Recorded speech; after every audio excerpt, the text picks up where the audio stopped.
Since January, a lot of community-based organizations that we've been talking to estimate that somewhere around 70 migrants have ended up here in the Fresno County region.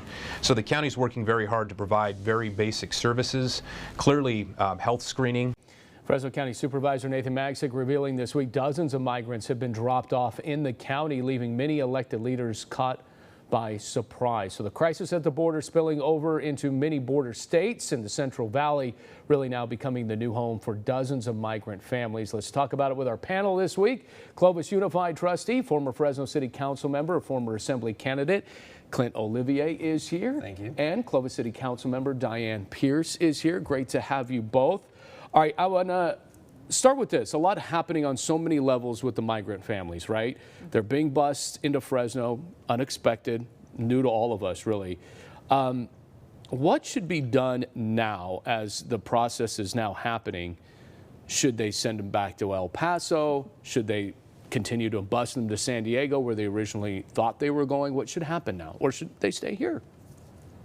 Well, I mean, I think every location where migrants are winding up being sent from the border cities has to assess that for themselves. I think one thing to note as far as why they would come to California, Fresno, San Diego, anywhere like that, if you look where the border areas are sending them, they're sending them to sanctuary cities, sanctuary states, and California just happens to be one of those. So I don't think anybody should be terribly shocked that, I mean, we just had our governor roll out free health care for illegal immigrants. So what better place to send them than the one with open arms saying, we've gotcha. So, you know, why wouldn't we want them here? That's what our legislators said.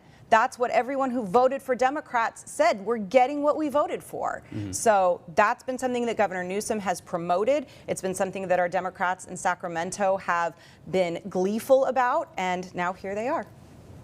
I think that it's an issue that is already starting to transcend party affiliation, and it's going to continue to get worse. I mean, we have heard the mayors of Chicago and the mayors of New York City, both Democrats, who have been pushing back against the federal government, pleading for help. Hey, help us. We're starting to become overwhelmed. We've heard Governor Pritzker in Illinois. We've heard Governor Hochul in the state of New York that are crying out to the administration for help. And I think as we get closer to the election, as we go through time, we're going to see more and more outcry, and it's going to be apolitical. It'll be a nonpartisan issue. As I told the mayor, you know, all politics are local, right? So here was this big border deal that it was shot down by Senate Republicans this week, and Trump has been the guy that is kind of getting those Republicans to turn it down so the chaos on the border can happen.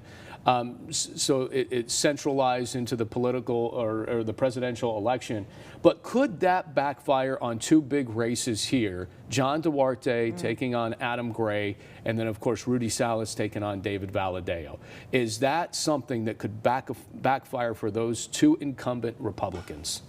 You know, I mean, of course, anything can happen. So I would like to think that both of those seats are going to be retained by the incumbents. But the truth is, what really we have the opportunity to do is remind people, and I think the Senate Republicans were doing a good job, and even the House Republicans saying, look, this legislation is not needed. This is not how we control the border. The Biden administration has complete authority to shut down the border without Congress doing anything. He just needs to go back to the things that he undid when he took office. Go back to the stay in Mexico policy. Go back to the things that President Trump had done to shut down the border. That's an administration issue. It's not a legislative congressional issue. And that bill tanked because there were hundreds of billions of dollars in foreign aid for combatants in that bill. And this is another issue that is transcending party affiliation, and it's transcending partisanship. You've got folks on the left and on the right saying, hey, we've got folks in our districts who are choosing between gasoline and groceries, and you want me to vote for this to send the money overseas. And we're seeing it not just on the right or the Trumpers, we're seeing it on the left too, as more and more people say, hey, wait a minute, folks in Washington, you don't get it. We're Super Sunday, so we're on our 2-minute warning. Okay.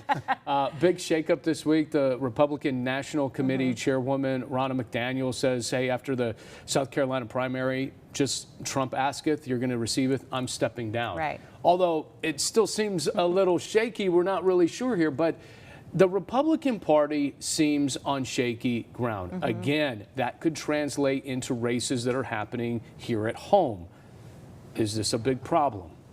Ultimately, I don't think it's a big problem, because one of the reasons this shakeup is happening is because we ultimately have a Republican nominee. And so Trump is going to take more of a lead with what's going on at the RNC, and that's really what this is all kind of part of. So Not officially yet, but presumptive. Presumptive. Presumptive, yeah. So we'll see exactly what shakes out, but it needs to happen, and so I'm glad it's happening. We'll see if the transition or the switch is successful.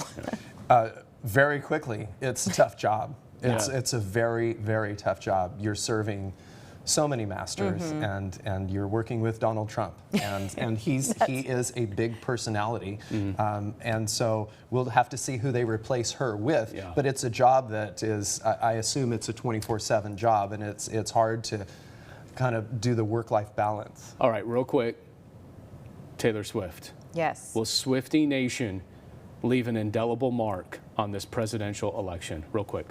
No. No.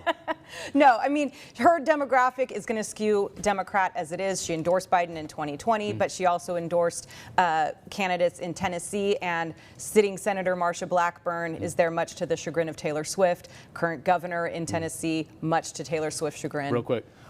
Ever since 1920, when celebrities came out for Warren G. Harding, Hollywood has become involved in these things. Sure. Sometimes it works, sometimes it doesn't. No. Clint, Diane, thank you so much. Only Warren G. Harding can come up in this show. All right.